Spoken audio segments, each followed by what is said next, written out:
Hello everyone, আমার নাম Runu Yasmin YouTube চ্যানেলে তোমাদের সকলকেই জানাই স্বাগত।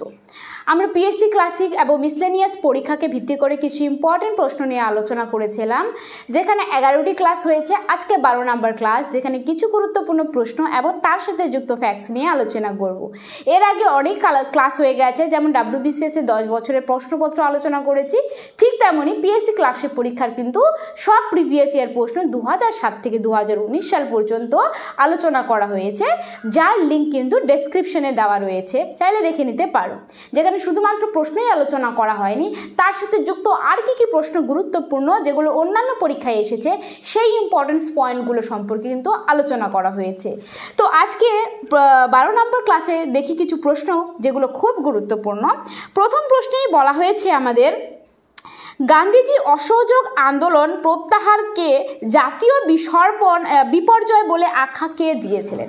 নেতাজি সুভাষচন্দ্র বসু হবে তার উত্তর। আসলে এই যে অসহযোগ আন্দোলন, আমাদের প্রথমে জানতে হবে এই অসহযোগ আন্দোলনটা কবে হয়। অসহযোগ আন্দোলন, অসহযোগ আন্দোলনটা এটা শুরু হয়ে থাকে কবে?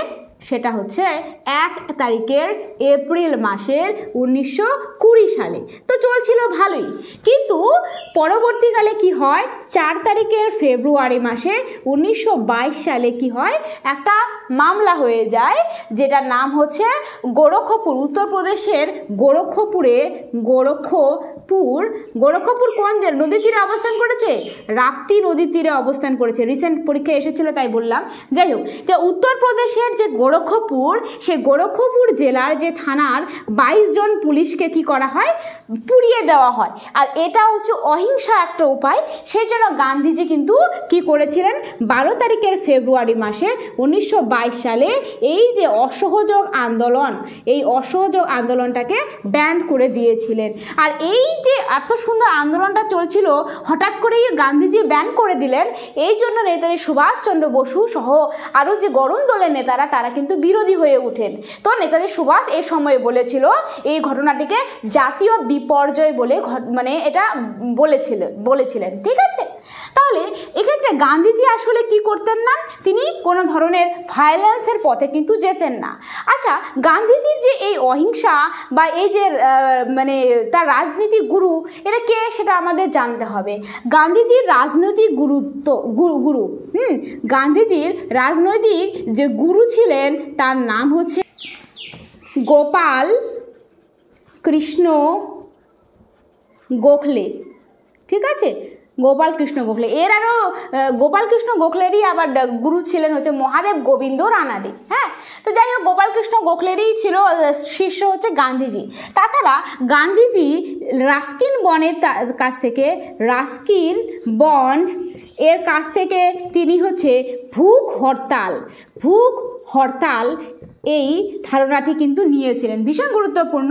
ভুখ হরতালের ধারণাটি তিনি কোথা থেকে পান?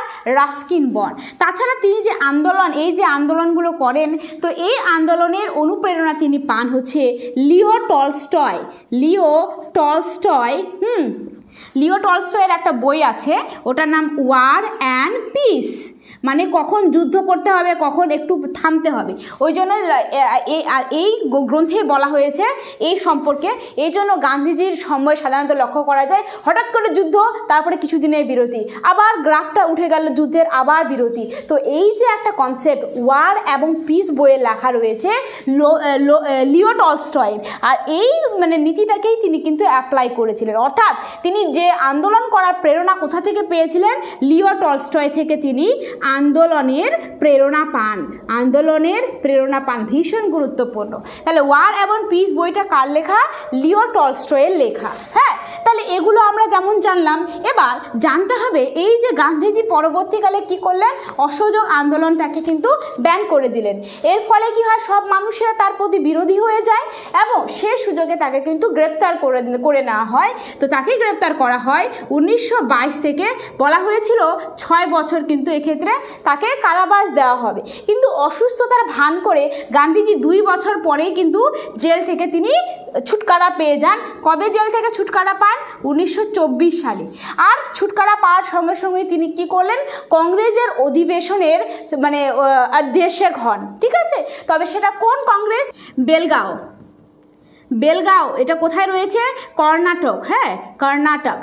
আর এই বেলগাঁওয়ের অধিবেশনে তিনি একমাত্রবার কংগ্রেসের অধ্যক্ষ হয়েছিলেন 1924 সালে। ভীষণ গুরুত্বপূর্ণ, এগুলো জানতে হবে।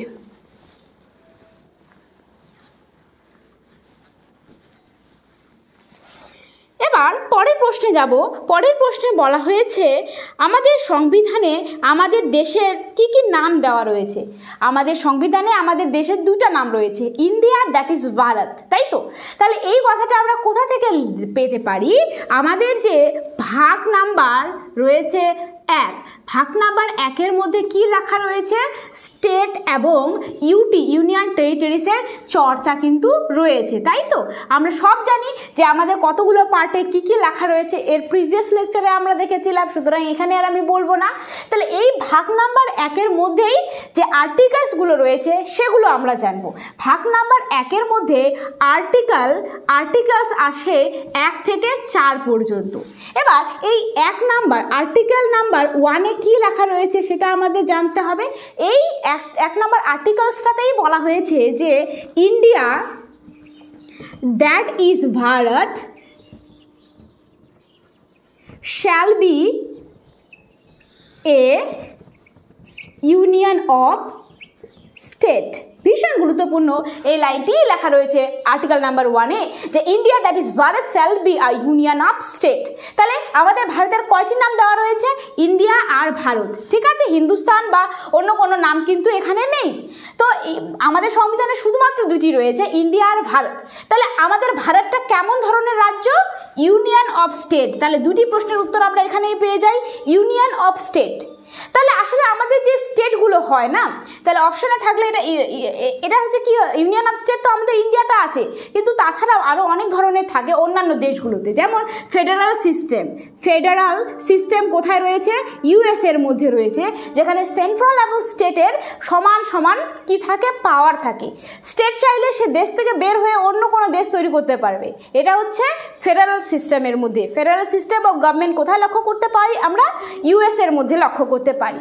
কিন্তু ইউনিফাইড যেটা রয়েছে সেখানে সেন্ট্রাল গভর্নমেন্টেরই কিন্তু রুলটা বেশি হবে, যেটা ইউনাইটেড কিংডম থেকে এটা মানে নেওয়া হয়। আর আমাদের ভারত হচ্ছে আমাদের কোয়াসি ফেডারাল, যেটা কানাডার সংবিধান থেকে আমরা নিয়েছি।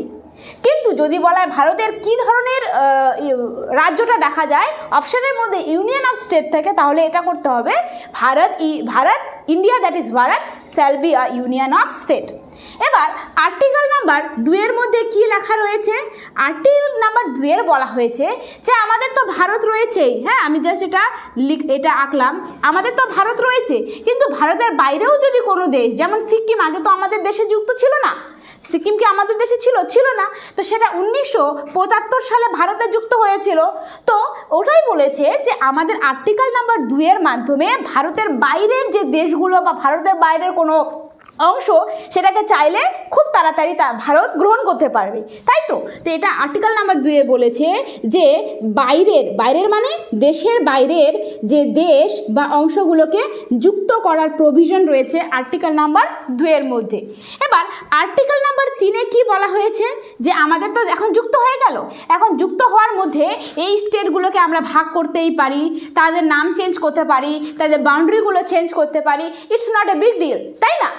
আমরা দেখেছি বিভিন্ন সময়ের মধ্যে বিভিন্ন রাজ্যের আবির্ভাব ঘটেছে, বিভিন্ন রাজ্যকে ভেঙে দেওয়া হয়েছে, এর অংশটাকে এখানে লাগানো হয়েছে, বাউন্ডারি চেঞ্জ করা হয়েছে, বিভিন্ন জায়গার নাম চেঞ্জ করা হয়।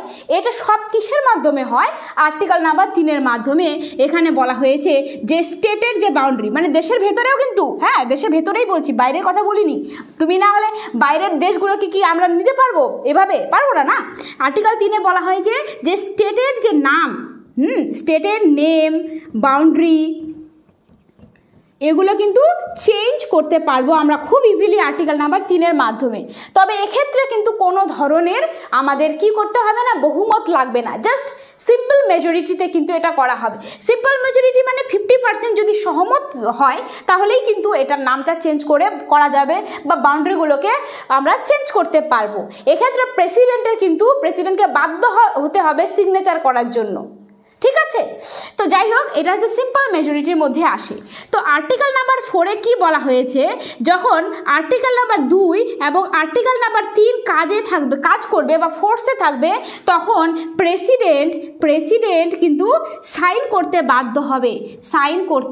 বাধ্য হবে মানে আসলে এই যে আমাদের স্টেট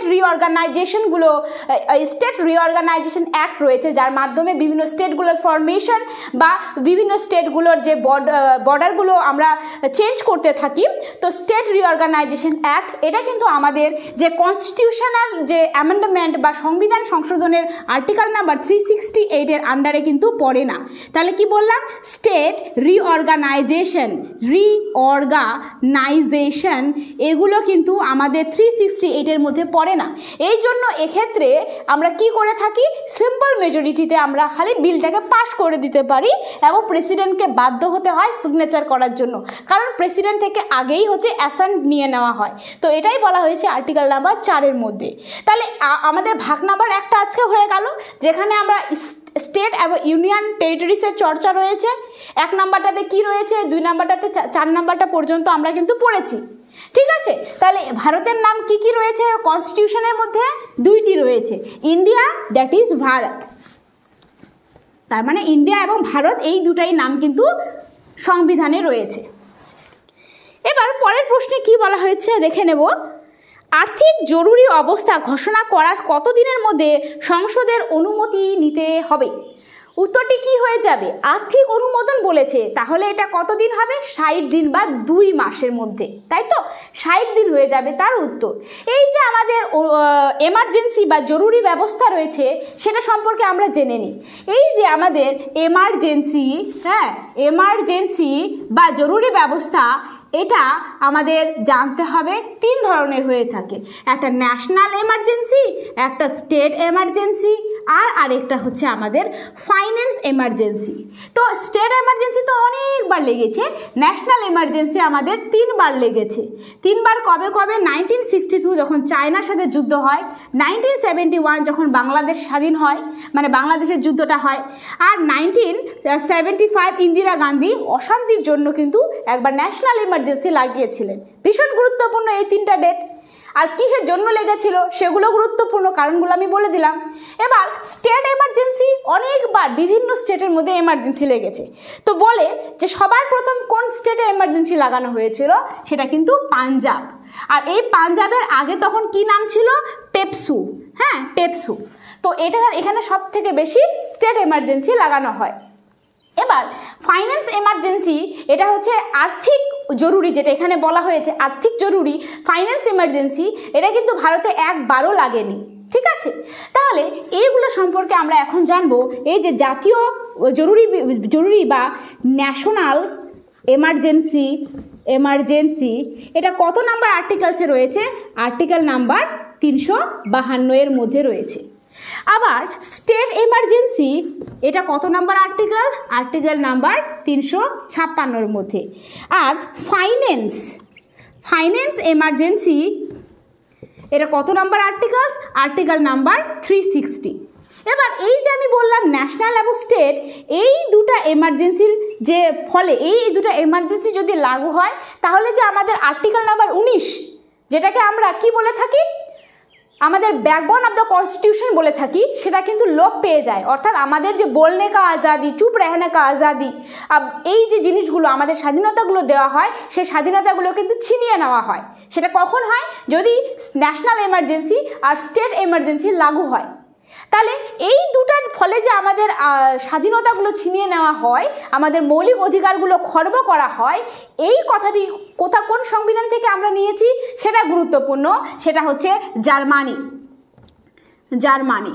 আর ফাইন্যান্স এমার্জেন্সি হওয়ার ফলে যে তার প্রভাবগুলো পড়ে, সেই প্রভাবগুলো সম্পর্কে আমরা কোন দেশের কনস্টিটিউশন থেকে নিয়েছি?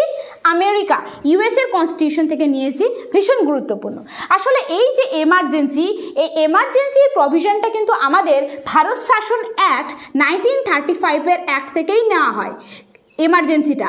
কিন্তু যদি বলে এমার্জেন্সির ফলে যে আমাদের যে রাইটসগুলো কমে যায়, ফান্ডামেন্টাল রাইটসগুলো কমে যায়, এই প্রভিশনগুলো কোথায় থেকে নেওয়া হয়? তাহলে এটা হবে জার্মানি থেকে, আর ফাইন্যান্স এমার্জেন্সির ক্ষেত্রে হবে আমেরিকা থেকে। এবার এই যে ন্যাশনাল এমার্জেন্সি যখন হয়, যখন পারিত করা হয়, সেটা হচ্ছে 30 দিনের মধ্যে কিন্তু অ্যাপ্রুভ পেতে হবে। আর বাকি যেটা রয়েছে স্টেট এমার্জেন্সি 60 দিনের মধ্যে করতে হয়, আর ফাইন্যান্স এমার্জেন্সিটাও 60 দিনের মধ্যে কিন্তু এটা অ্যাপ্রুভ করতে হয় সংবিধান থেকে। ঠিক আছে, এবার স্টেট এমার্জেন্সি কতদিন ধরে লাগতে পারে? এটা 6 মাসের জন্য লাগতে পারে। তারপরে যদি আরও দরকার হয় তাহলে আরও 6 মাস, তারপরে যদি আরও দরকার হয় ন্যাশনাল এমার্জেন্সির তাহলে আরও 6 মাস। এরকম করতে করতে করতে কিন্তু এরকম করতে করতে কিন্তু ইনফিনিটি পর্যন্ত, মানে যত বছর দরকার তত বছরে কিন্তু এই ন্যাশনাল এমার্জেন্সিটা লাগানো যাবে। কিন্তু স্টেট এমার্জেন্সি আবার সবসময় লাগানো যাবে না। স্টেট এমার্জেন্সি শুধুমাত্র 6 মাসের জন্য লাগানো যাবে। তারপরে যদি দরকার হয় আরও এমার্জেন্সি লাগানোর তো আরও 6 মাস বাড়বে, আরও যদি দরকার হয় তো আরও 6 মাস বাড়বে। এরকম করতে করতে হাইসে হাই 3 বছর কিন্তু বাড়তে পারে। এরপরে কোনো স্টেটের মধ্যে স্টেট এমার্জেন্সি লাগানো যাবে না। এবার পরবর্তী রয়েছে ফাইন্যান্স এমার্জেন্সি। ফাইন্যান্স এমার্জেন্সি যদি একবার লেগে যায় তাহলে এটা ইনফিনিটি পর্যন্ত চলতে থাকে, মানে একদম চলতেই থাকবে। তখন এটাকে বন্ধ করার জন্য তখন আরেকটা বিল পারিত করতে হয়। ঠিক আছে, তাহলে এই গেল হচ্ছে আমাদের এমার্জেন্সি প্রভিশন। তাহলে আমি একটু আগেই বললাম যে এই এমার্জেন্সি যদি লাগু হয় তাহলে আমাদের ফান্ডামেন্টাল রাইটসগুলোকে ডাউন করে দেওয়া হয়, বন্ধ করে দেওয়া হয়, তাই তো, নিয়ে নেওয়া হয়। তো ওটা কোন আর্টিকেলসে লেখা রয়েছে? Articles number 358। এখানে বলা হয়েছে যে এমার্জেন্সি যদি লাগু হয় তাহলে আমাদের যে আর্টিকেল নাম্বার 19, যেটাকে আমরা স্বাধীনতা, আমাদের যে স্বাধীনতার অধিকার রয়েছে না, আর মানে বলনে কা আজাদি, চুপ রেহনে কা আজাদি, এই সকল যেগুলো রয়েছে, সে আর্টিকেল নাম্বার 19টা কি করা হয়? বন্ধ করা হয় বা সাসপেন্ড করে দেওয়া হয়। আর আর্টিকেল নাম্বার 359-এর মাধ্যমে এটা যদি লাগু হয়, এর মাধ্যমে কি করা হয় যে আমাদের যতগুলো ফান্ডামেন্টাল রাইটস রয়েছে সবগুলোকেই বন্ধ করে দেওয়া হয়। শুধুমাত্র আর্টিকেল নাম্বার 20 এবং 21 নাম্বার আর্টিকেল ছাড়া বাকি সব ফান্ডামেন্টাল রাইটসগুলো বন্ধ করে দেওয়া হয় কোন আর্টিকেলসের মাধ্যমে? 359 নাম্বার আর্টিকেলসের মাধ্যমে। তাহলে 20 এবং 21টা কেন বন্ধ করে দেওয়া হয় না? আরে 20 মানে তো জীবন জিনে কা অধিকার না, মানুষ তো আর কাউকে মারতে পারবে না, কারোর তো জীবন যাপন করার তো অধিকারটা রয়েছে। আর 21 নাম্বার আর্টিকেলস রয়েছে আমাদের প্রাইভেসি। তো এই দুটো তো আমাদের ছিনিয়ে নিতে পারবে না, আর বাকিগুলো কিন্তু সব বন্ধ করে দিতে পারবে 359 নাম্বার আর্টিকেলসের প্রভিশনের মাধ্যমে। ঠিক আছে, তাহলে এই হলো আমাদের ন্যাশনাল এমার্জেন্সি এর কিছু ইম্পর্টেন্ট গুরুত্বপূর্ণ প্রশ্ন। এর পরের প্রশ্নে চলে যাব। বলা হয়েছে কত সালে দিল্লিকে জাতীয় রাজধানী অঞ্চলের মর্যাদা দেওয়া হয়? এরা 1991 সালে। আসলে আমাদের রাজধানী তো আগে কলকাতা ছিল, তাই না? কলকাতা ছিল, পরবর্তীকালে কি হয়? দিল্লি দরবার হয়, দিল্লি দরবার। এখন দিল্লি দরবার কয়টা এসেছিল, কোন রাজার সময় এসেছিল, তার ফলে কি কি তৈরি করা হয়েছিল, কি কি উপাধি দেওয়া হয়েছিল, এগুলো সব আমরা প্রিভিয়াস লেকচারে আলোচনা করেছি। দিল্লি দরবার সম্পর্কে সব কিছু পড়েছি, সুতরাং এখানে আমরা পড়াবো না, জাস্ট খালি বলবো দিল্লি দরবার যেটা হয়েছিল 1911 সালের দিল্লি দরবারের মধ্যে কি বলা হয়েছিল যে ভারতের রাজধানী যেটা কলকাতাতে ছিল, কলকাতা থেকে কি হবে? দিল্লিতে ট্রান্সফার করা হবে। এবং যদিও এই জিনিসটা লাগু হয় 1912 সালে দিল্লিকে রাজধানী করা হয়, তাই তো, কিন্তু এই দিল্লিটাকে কি করা হয়? জাতীয় রাজধানী হিসাবে গণ্য দেওয়া হয়েছিল কিন্তু 1991 সালে। তাহলে 1991 সালটা কিন্তু এক্ষেত্রে উত্তর হয়ে যাবে।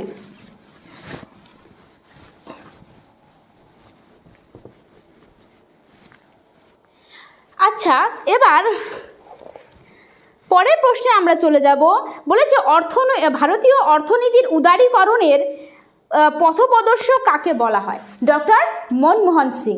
এই উদারীকরণ ব্যাপারটা কি? আসলে এলপিজি আমরা জানি, এলপিজি মানে কি লিকুইফাইড পেট্রোলিয়াম গ্যাস নাকি? না, এই এলপিজি মানে হচ্ছে লিবারালাইজেশন আর গ্লোবালাইজেশন আর প্রাইভেটাইজেশন। এটা হচ্ছে লিবারালাইজেশন, গ্লোবালাইজেশন, প্রাইভেটাইজেশন। এই যে উদারীকরণ বলা হয়, এই গ্লোবালাইজেশনটাকেই বলা হয়। গ্লোবালাইজেশনটারই বাংলা রূপ হচ্ছে উদারীকরণ। উদারীকরণ মানে আমাদের যে বাইরের দেশগুলো বা বাইরে কোনো কোম্পানি এসে যে আমাদের ব্যবসা বাণিজ্য করার অধিকারটা আছে, সেটাই উদারীকরণ। হ্যাঁ, তো এক্ষেত্রে কি হয়, ইকোনমিক একটা ইন্ডাস্ট্রিয়াল হাব তৈরি হয়, তো ওই জন্য গ্লোবালাইজড করা হয়। তো এই এলপিজি রিফর্মটা কবে করা হয়েছিল? 1991-এ করা হয়। কারণ এই সময় আমাদের অর্থনীতিটা একদম ডুবে যাচ্ছিল, জাস্ট ফাইন্যান্স এমার্জেন্সি লাগবে এরকম ভাব হচ্ছিল। তো সেই জিনিসটাকে বাঁচানোর জন্য এলপিজি কিন্তু লঞ্চ করেছিল। ঠিক আছে, লিবারালাইজেশন, প্রাইভেটাইজেশন আর গ্লোবালাইজেশন। তাহলে এটা কি হয়, এই তিনটাই যদি বলে, তিনটারই সাল হবে 1991 সালে। এই সময়ে প্রধানমন্ত্রী কে ছিলেন? পিভি নরসিমহা রাও। পিভি নরসিমহা রাও, নরসিমহা রাও। ঠিক আছে, আর এই পিভি নরসিমহা রাওকে কিন্তু ভারত রত্ন দেওয়া হয়েছে 2024, এই বছরেই ভারত রত্ন পেয়েছেন পিভি নরসিমহা রাও। এই পিভি নরসিমহা রাওয়েরই ফাইন্যান্স মিনিস্টার কে ছিলেন? ফাইন্যান্স মিনিস্টার কে ছিলেন? মনমোহন সিং। মনমোহন সিং। আর এই মনমোহন সিংয়ের যে সুপারিশ অনুসারে কিন্তু তিনি এই গ্লোবালাইজেশন, লিবারালাইজেশন, প্রাইভেটাইজেশনটা করেছিলেন। এই জন্য গ্লোবালাইজেশনের জনক বলা হয় মনমোহন সিংকে। ঠিক আছে, ভীষণ গুরুত্বপূর্ণ এই প্রশ্নটি। এবার পরের প্রশ্নে কি বলা হয়েছে, আর যদি বলে এটা কোন 5 ইয়ার প্ল্যানে হয়, সেটা কিন্তু 8তম 5 ইয়ার প্ল্যানের মধ্যে এটা করা হয়েছিল।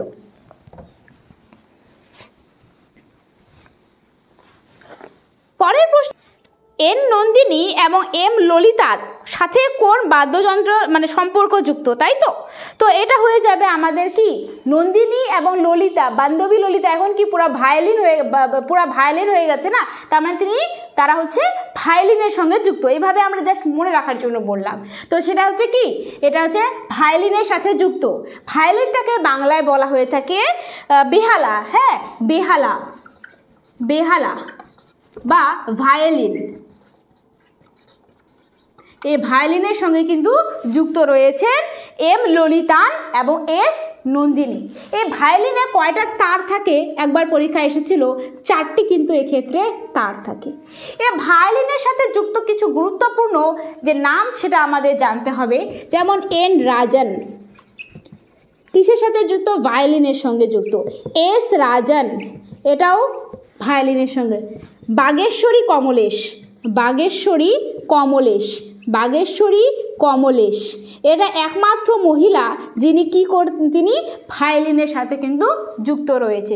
তাছাড়া এখন আমরা পড়লাম ললিতান আর হচ্ছে নন্দিনী, এই সবই কিন্তু আমাদের ভায়োলিনের সাথে যুক্ত।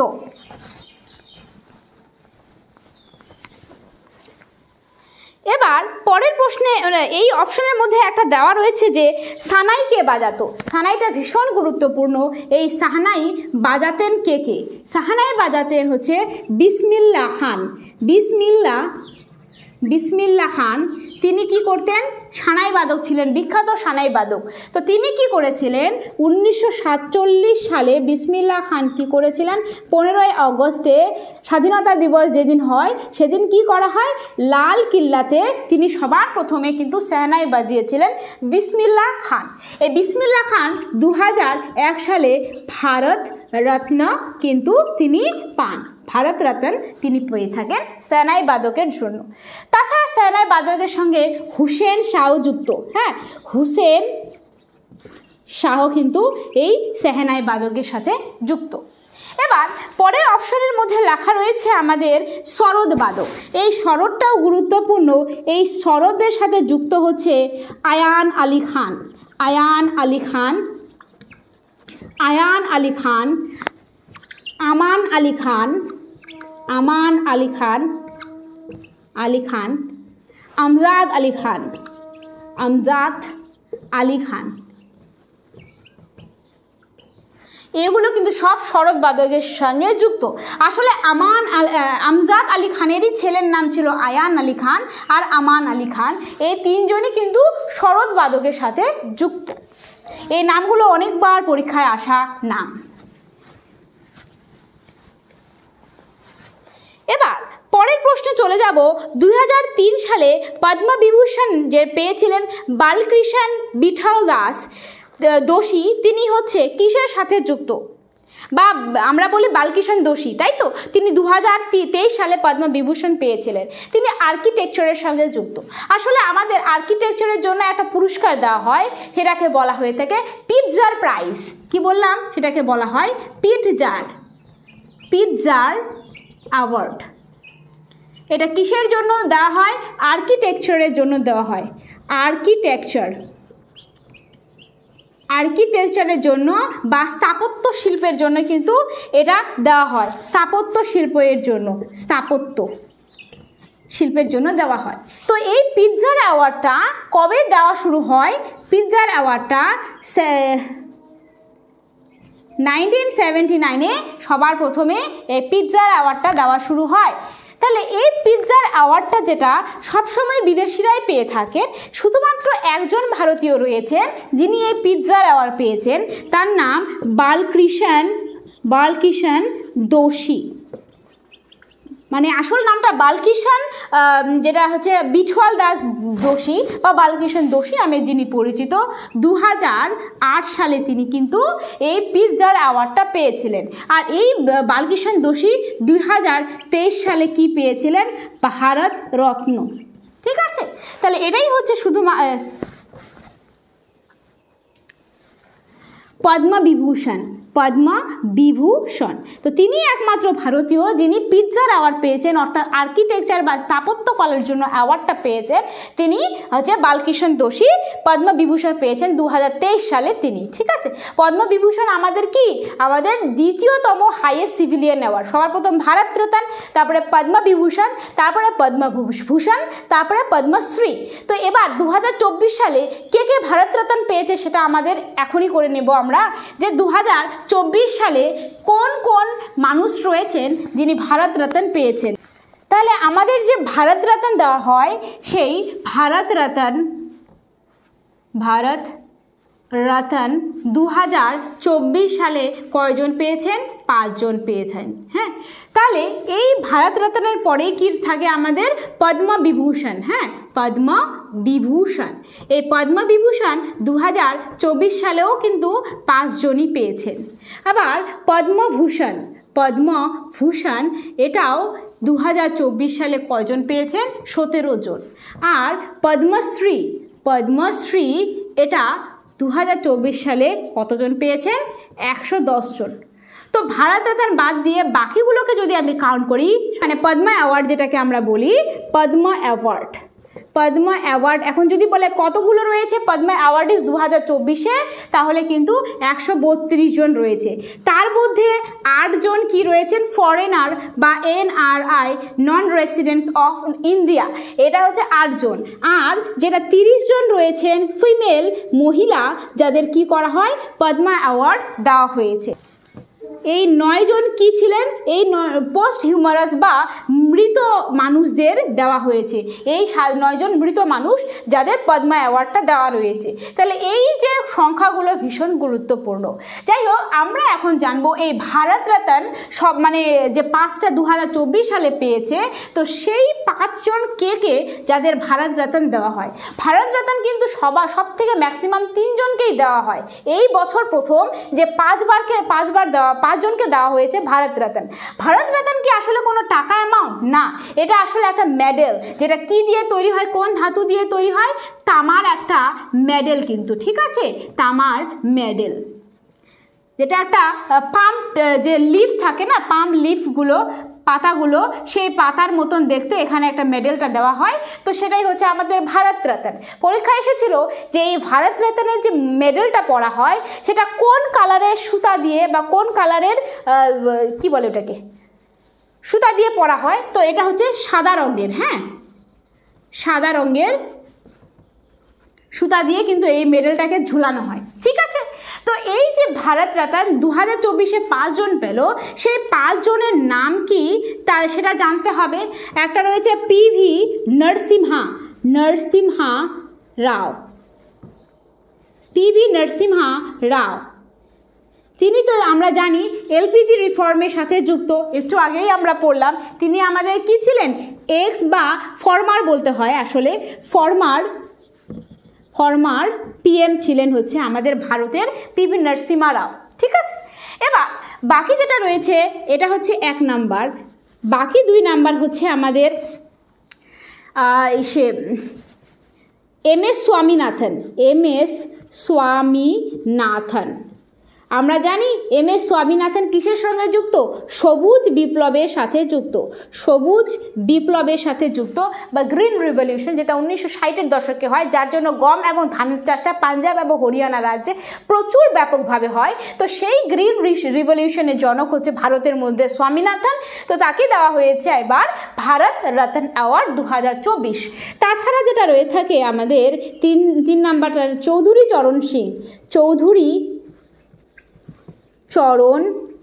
সিং, লাল কৃষ্ণ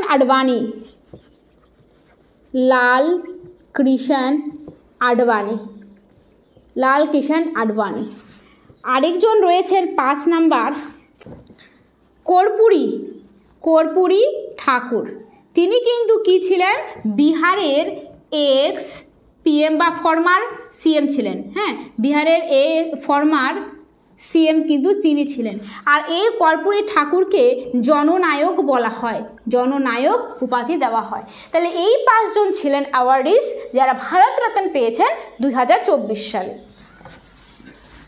কি নামগুলো, পিভি নরসিমহা রাও, তারপরে হচ্ছে এমএস স্বামীনাথন, তারপরে চৌধুরী চরণ সিং, লাল কৃষ্ণ আডবাণী, কর্পূরী ঠাকুর, যাকে আমরা জননায়ক নামে কিন্তু জানি। তাহলে আজকে এটুকুই পর্যন্ত। নেক্সট ক্লাসে আরও কিছু গুরুত্বপূর্ণ প্রশ্ন নিয়ে আলোচনা করব। Thank you so much for watching this video.